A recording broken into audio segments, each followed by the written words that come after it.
What is going on, everybody? It's the Bronson Wing here for a Monday Night Raw review for September the 26th, 2022, on the road to Extreme Rules 2 weeks from Saturday. Now, my goodness, we had ourselves a really good episode of Raw with banger after banger after banger after banger, with Omos thrown in there, and a surprise return from one woman who everybody was wondering when she was going to return, and it was a good one.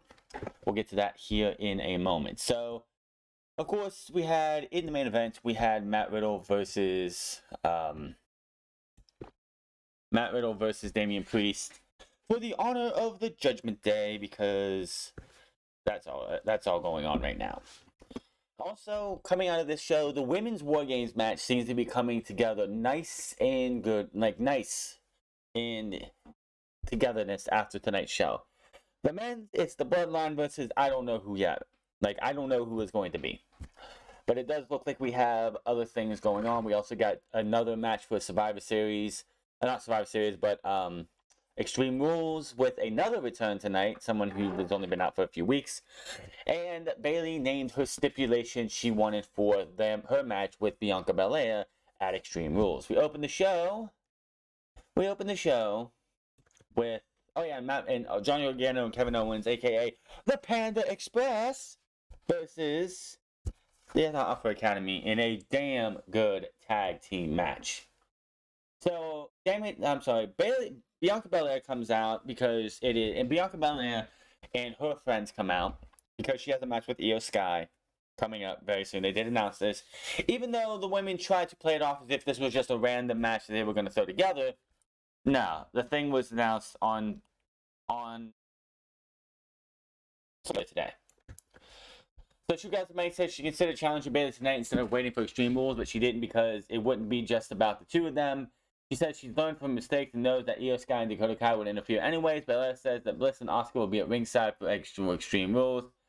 Out comes Damage Control and they head to the ring. Bayley says that the issues between her and Belair are bigger than just the two of them. She says Belair was groomed, handpicked, and trained to be a champion, but people like her had to train themselves. She says that she's doing what she said she would, take over WWE.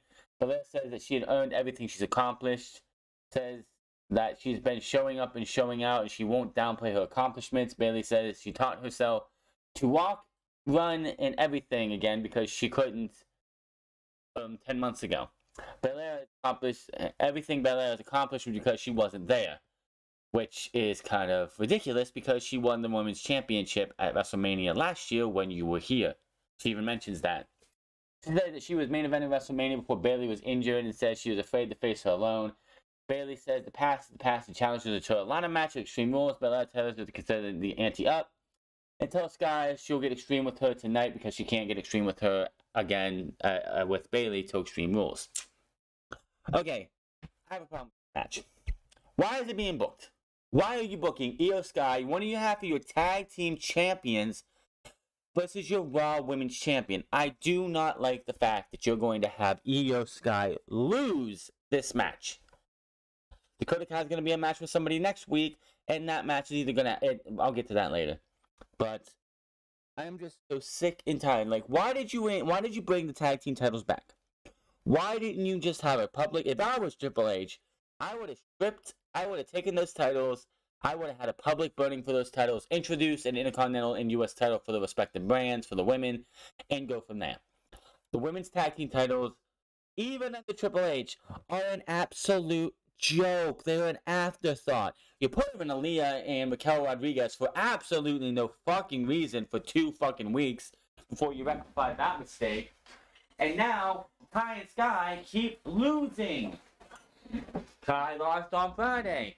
Leo lost tonight. What's the fucking point of the tag team championships if you're going to have their champions lose week in and week out? I am so tired of seeing the women's, just any champion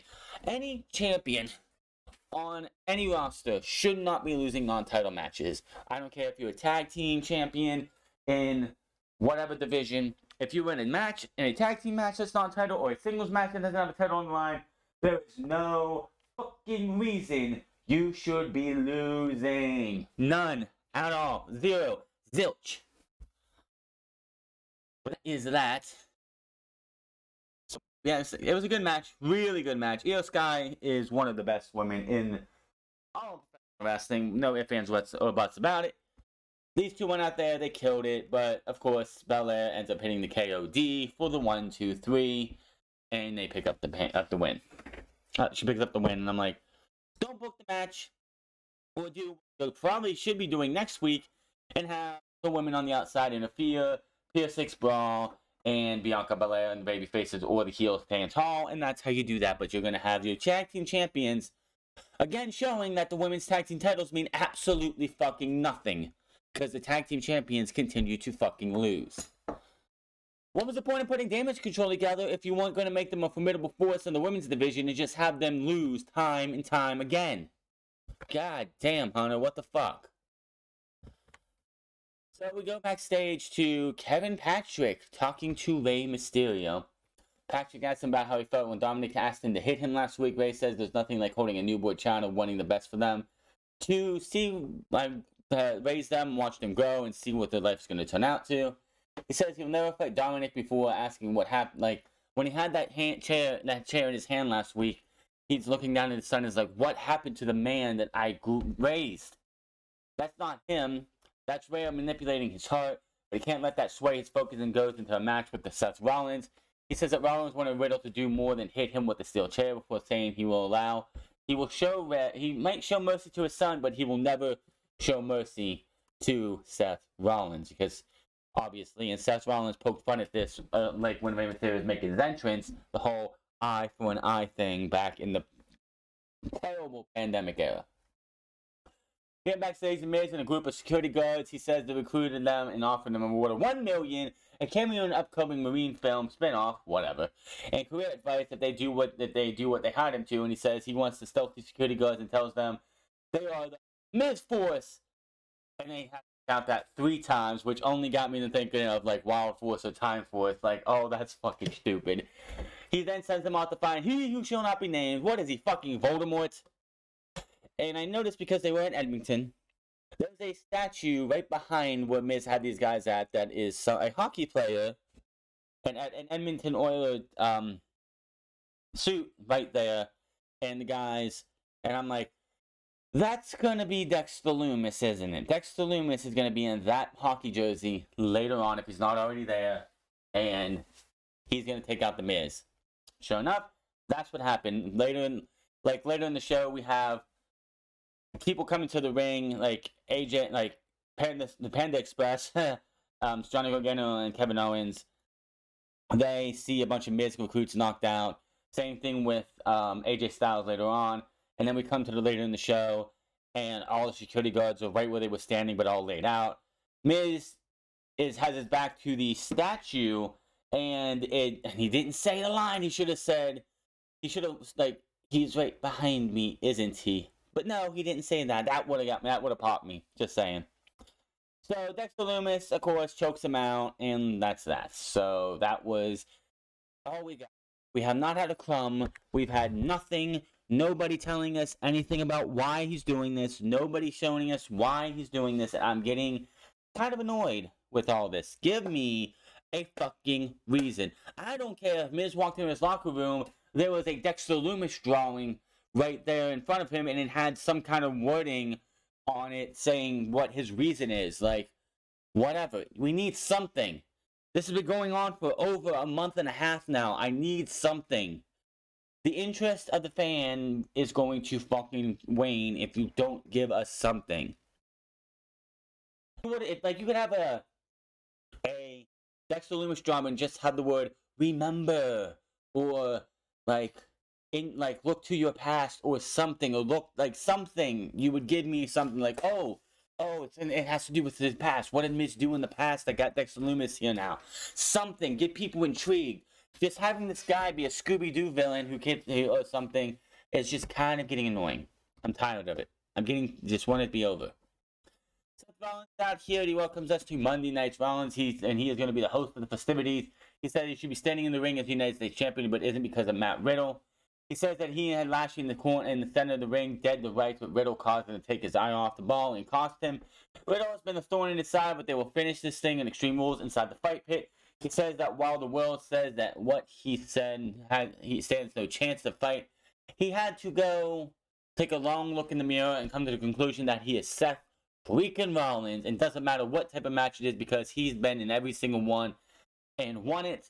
He says he has one thing Riddle never did, will be before pointing to his brain. He says that while he may be his first time in the fight pit, Riddle will be flat on his back. As the world sings a song, he addresses Riddle directly and says that he'll give Rey Mysterio the beating. He is too much of a coward to give his own son.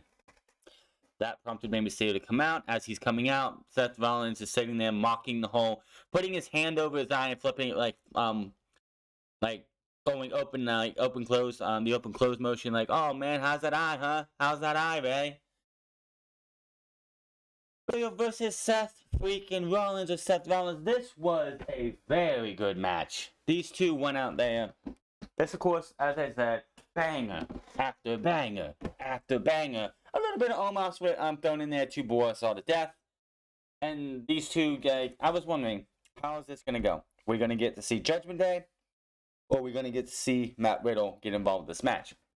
The answer was Dominic Mysterio. Seth Rollins has Rey Mysterio down outside. Dominic walks out with a chair. He's squaring up Seth Rollins with the chair. Seth is like just standing there, like, what's he gonna do? Dominic coming over and pats him on the back, like, all yours, Seth, all yours.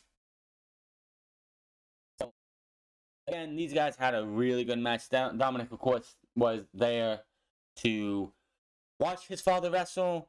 Of course, Seth Rollins with the mocking Three Amigos while he's like, watch this, Dom, watch this. And he goes for the Three Amigos, gets the first two, and then he showboats a little bit, but Rey Mysterio gets out of that. All comes down to where Rey Mysterio is on the outside. Dominic gets in front of his face, has the chair, looks like he's going to swing, tosses it down, gets on his knees, and says, like, Papa, smack me, come on, hit me. Hit me. Of course, Seth Rollins causes distraction on the referee. Rhea Ripley shoves him into the ring post. Dominic takes his father, throws him inside, stomp, and then that's enough for him because Seth Rollins wanted to prove that he could do something, and he puts him in a Peruvian necktie, which Rey Mysterio was out already, so he could just pin them, but he was out, and that was that. So Seth Rollins picks up the win. We head backstage. Matt Riddle's watching on. Bobby Lashley taps him. He's like, whoa. Oh, sorry, Bobby. You got to keep your head on a swivel and all this stuff. And he wishes him good luck against his match against Damian Priest. He gives him advice about it. He gives good luck with the fight pit because you and me know what it's like to fight in that cage. Seth does not. And he's like, I know you wanted to help me out last week, but never interrupt my match never interrupt one of my matches ever again. That, of course, Matt Riddle apologizes for all that, and then Bobby Lashley says, "You got Seth right where you want him, so make sure to knock his teeth down his throat." He's like, "Hell yeah, I will," and they fist bump, and that was that. So, good stuff there. We see Johnny Gargano and Kevin Owens, Panda Express, to the ring, coming to the ring. Gargano kicks one of the Miz Force members that's completely knocked out, just to see what's going on with him. Back from break, we get a promotional video for Connor's Cure featuring Bianca Belair and Street Profits, what we've seen like a million times already. Alpha Academy head to the ring, and here comes the Panda Express. Now, I didn't know what people were talking about Panda Express last week when this match got announced. Like, I wasn't into the big whole indie wrestling scene in the early 2000s or early 2010s. I didn't really get into the indie scene until What Culture Pro Wrestling and all of that, because it was the What Culture guys, and they had Jay Lethal on that show, and I watched and I saw like Joe Coffey, Noam Dar, and other talents, and of course Drew Galloway coming to work there, be the champion for about 4 months. I think it was 4 or 5 months. He was the WCPW champion. And that was the first time I really watched anything independent. I've seen stuff now from other promotions and everything else. But that got me into the indie wrestling. Of course, Cody was their internet champion at one time, too. But, yeah.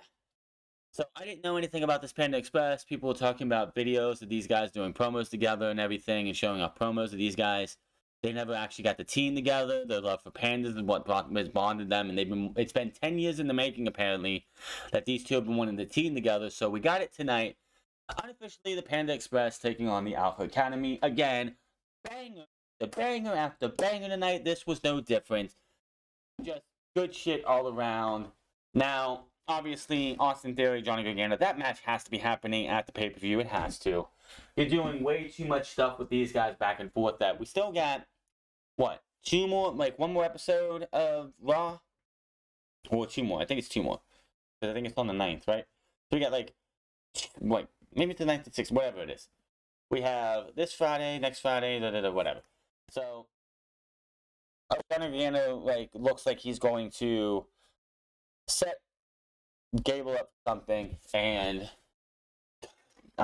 he gets distracted by Austin Theory. And Gargano delivers a lariat. Theory runs out of nowhere, causes a distracting. Gable hits the Chaos Theory, goes for the pin, but Gargano kicks out. Gargano takes Theory out with a super kick on the outside, who tried to actually decapitate him with the briefcase. Followed by the Widow's Bell over the top rope. One final beat, not Widow's Bell. One final beat by Johnny Gargano to Chad Gable for the 1, 2, 3. And Johnny Gargano and the Panda Express picks up the win. And it was a hell of a match. Kevin Owens is awesome. Johnny Gargano is awesome. He's going to be one of the best things on Monday Night Raw for the foreseeable future. And yeah, tonight, again, banger after banger after banger after banger. I'm just loving everything Papa H has been doing for this show tonight. So we see AJ Styles heading to the ring, which I was hoping after the match was over, Johnny Gargano would have got on the mic and challenged Austin Theory to a match at the pay-per-view, but that did not happen. So I don't know. We got a week or two left of Raws before the pay-per-view. We need they've been doing too much not to have Johnny Gargano and Austin Theory on at Extreme Rules. Can't do a ladder match because that match has already been taken, unfortunately. So do something for the briefcase. Come on. We see AJ Styles heading to the ring. He passes one of the Mid's forces laid out guys. FInN Balor approaches him and says that he's approaching him as a friend. He says the Judgment Day has already achieved so much. Other than getting Dominic to turn heel, not much, really. But the two of them together could change the business once again. I doubt it. Balor offers Judgment Day to be his backup because Sami Zayn is going to have Solo Sikoa with him. But Styles says, I will watch my own back. Clearly, this is leading to AJ Styles versus FInN Balor. Or FInN Balor, the way things are going, when Edge does come back, it's going to be Edge, Mysterio, and AJ Styles versus Dominic, Damian, and FInN Balor. And Rey Mysterio is going to try his hardest not to fight his son in that match, and that's probably going to happen in that Survivor Series. I mean, makes sense to me. We see Omos and MVP heading to the ring. Good grief. After break, we hear backstage with Austin Theory and the Alpha Academy. Theory asks what happened. Gable says the Strowman messed up Otis before. Theory would have been good to know. Theory's phone rings and he answers. He says if Gable and on the speaker, Strowman challenges him to a match in his hometown next week.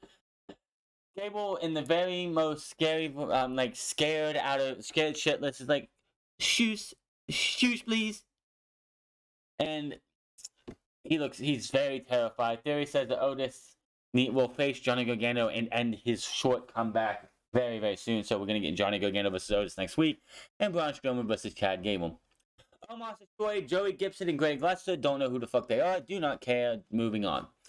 Got the whole Miz thing taken out, so we're going to be moving on. Bell rings. And oh, there we had this Otis stuff already. I don't give a shit. We head back to Miz. We already did that. So, now we go to commercial break after the Miz stuff. We come back, and Nikki Trash is in the ring. She's getting ready to fight. And then all of a sudden, this weird music I haven't heard because I stopped watching NXT by the time she started using this music hits. And because how they had the camera angle up, I couldn't read on the I didn't see what it said. But out comes the Poison Pixie, Candice LeRae. Candice thing is back.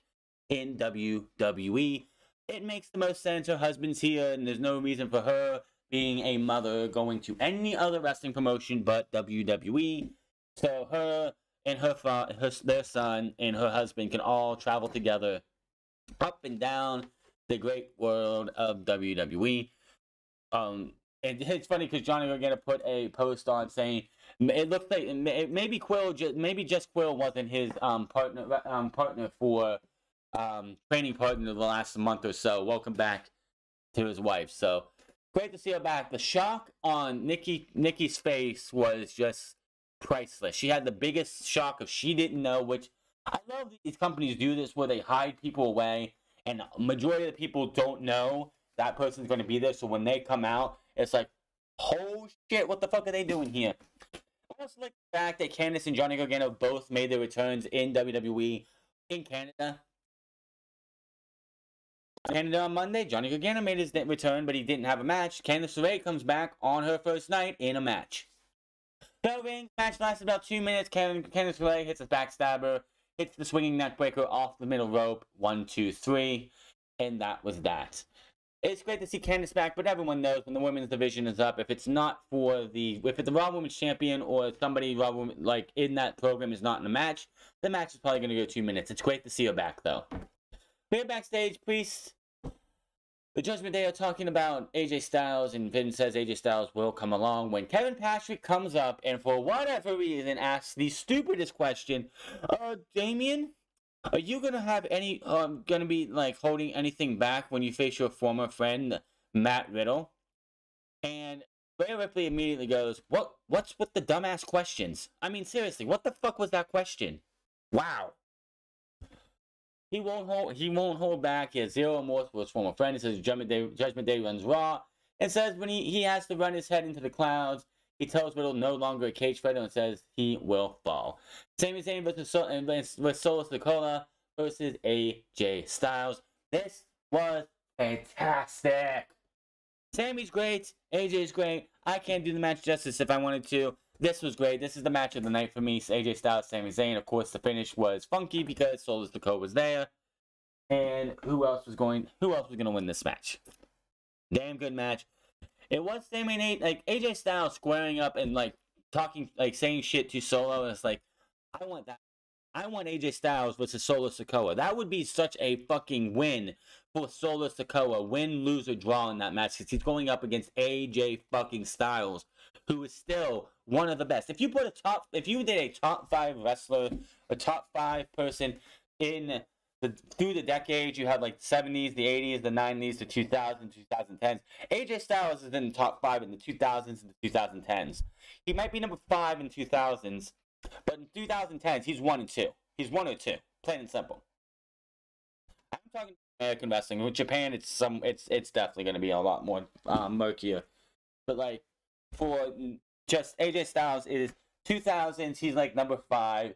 2010s, he's 1 or 2. Take your pick. Probably number 1. In the end, Solo Sikoa behind the referee backs hits a Uranagi on the apron to AJ Styles, allowing Sami Zayn to hit the Helluva Kick, and Sami Zayn picks up the win. And some joker online was like, oh, AJ Styles shouldn't be losing. I know Sami Zayn's going to have his moment, but AJ Styles should not be losing. I'm like, AJ Styles is not in a feud with the Bloodline right now. And Sami Zayn just got his honorary Uso gear shirt from Roman Reigns. Do you think it would look really good if he gets anointed by Roman Reigns to go out on Monday, take care of some beef, and lose? Give me a fucking break. After the match, Judgment Day come out.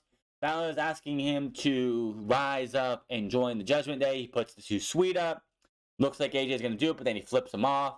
And then they beat him down. They get a chair. Looks like they're going to permanize his neck. But he stops and says, I could have ended your career, AJ. But I'm your friend. And that's not what friends do. Boom.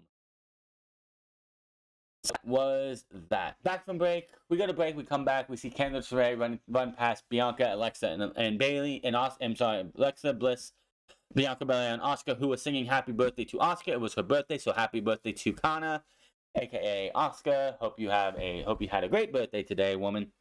because you are one of the best.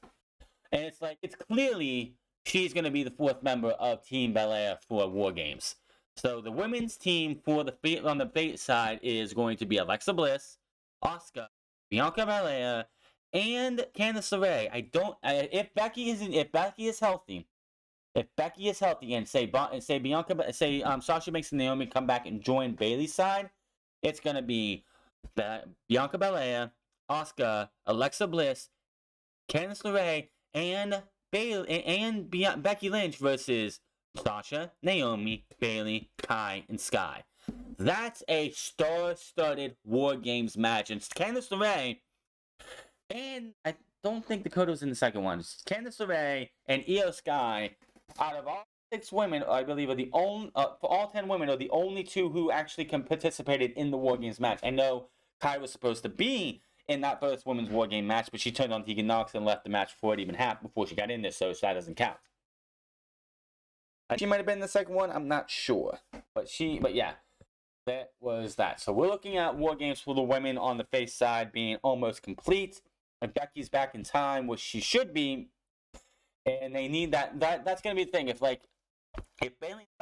Sasha Banks and Naomi do return, and they join Bayley's side, clearly it's going to be a 5-on-4 beatdown coming close to War Games. You're not going to bring Becky Lynch back, and she's going to be the 5th member of that team, and have her come back almost immediately. You're going to have her come back probably either on the way to the show or the night of the show. She's going to be that final participant. Something like when Kevin Owens was the final member of the team NXT versus the Undisputed Era 2 years ago. So there's that. Or 3 years ago. Whatever it was. Matt Riddle versus Damian Priest, another damn good match. These 2 worked really well together. Tonight, outside of Omos and Candice getting a quick win, this was just a match show full of bangers. You know the difference between WWE under Triple H and WWE under Vince McMahon? You get longer matches. You get matches that go 2-3 segments outside of the women, but that's not in the women's championship picture or anything. And you get matches that actually are fucking like banger after banger after banger. This was pretty fucking great. Riddle, of course, has Damian Priest on the ropes. He's going for the jumping knee. He rolls Priest up for the win. I missed this one. My thing froze, so you know. After the match, Judgment Day wastes no time attacking Riddle. Priest delivers a chokeslam to Riddle. Edge's music comes out. He makes a return. Spears both Priest and Balor. He wants to go do something with Dominic, but Rhea pulled him out. He says Judgment Day has tried to finish him over and over, but he always comes back. He says he doesn't quit. Keywords doesn't quit. So he challenges Balor for a first time ever Edge versus Finn Balor in an I Quit match at Extreme Rules. Damn, that's going to be a good show. Very good show tonight. We got a lot of advancement here for Extreme Rules. We got a fucking we got the obvious group for War Games for the women's side. The men, the Bloodline with Sami Zayn versus 5 guys that I don't know who the fuck they're gonna have on the other side. We'll find that out. All I gotta say is I want these I'm waiting for a certain game to come out in November, like middle November. It's taking for fucking ever to get that game to come out. Can we get through fucking Extreme Rules? Can Extreme Rules just happen so we can get through it, so we can start building towards War Games? Because it's just chomping at the bit that I want to see War Games be put together completely. I want to know who's going up against the Bloodline. Because that's the only one that makes sense. You're not going to have Judgment Day with 3 guys versus 3 guys in War Games. No. It's the Bloodline versus who the fuck ever, and we go from there. But War Games is coming. We got more stuff over there. But that is that. Very good episode of Raw tonight. That is your Raw review. Hit that subscribe button. Comment down below. Like or dislike this video. Follow me on Minds at the France Club. Find me on twitch.tv/the France Club. And find me on Instagram at the France Club. And I will see you guys on Wednesday from the fallout of Grand Slam. Until then, my name is the France, and I'll see you guys later.